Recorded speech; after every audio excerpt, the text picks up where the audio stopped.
ragazzi, è anche con Tiziana Grimaldi, la stilista di arte e moda, la danza dei colori. Tiziana, danza dei colori, quindi ti sei ispirata sicuramente ai colori per questa tua sfilata. Ma com'è nata l'idea per questa, per questa sfilata e per il connubio tra l'arte e appunto la moda?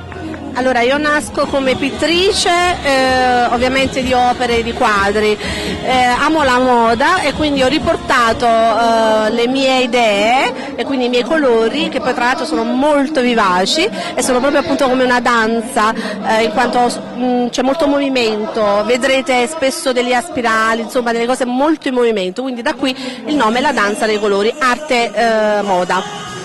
Grazie mille, un saluto magari ai nostri amici di Street News.